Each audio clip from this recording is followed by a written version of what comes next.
We were suspicious of this fire from the very beginning. There were really only three possible scenarios that we were looking at. There was always a possibility that this was accidental in nature, but that was really quickly ruled out because of the accident itself was not serious. There was minimal damage to the car, so it really only took us a few days to rule out the possible scenario of it being an accident, so that really only left two other options. And we realized early in the investigation either Chaston caused this fire or Natalie may have caused the fire. We were aware of some domestic issues between the two.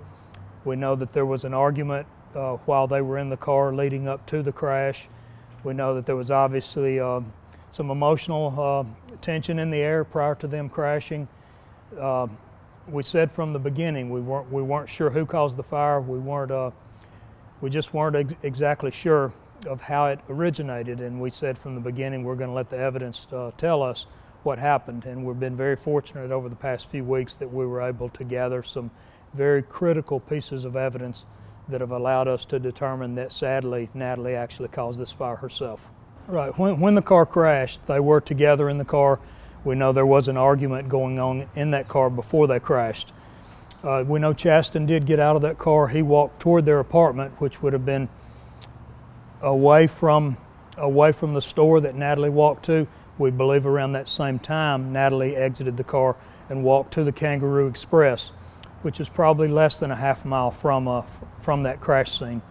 We got the initial call at 2:34 is when we got the first 911 call, and I guess we may have thought in the beginning that that accident had just occurred, but after getting the video from the Kangaroo Express, Natalie actually entered the Kangaroo at 2:14, and she had walked to that store. There was no car involved. So it's late at night, there's not a lot of traffic, so there just were no people to report it to 911 prior to that.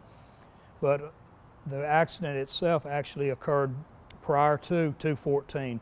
So we think the accident may have occurred somewhere between 2 and 2:05. At that point, Chaston got out of the car. He walked toward the apartment. Natalie got out of the car. She walked toward the Kangaroo station. And of course, that video from the Kangaroo station shows Natalie purchasing a lighter, a gas can, and a gallon of gasoline. Chaston initially told us that he found Natalie, that he saw the car in flames, and that he ran up to the car and pulled her out. Probably several people doubted his story, but that's probably true. They were separated for quite some time. We believe that Chaston was on his way back to the car. He noticed those flames. Natalie was in the car. He did pull her out and help extinguish those flames before police and fire arrived.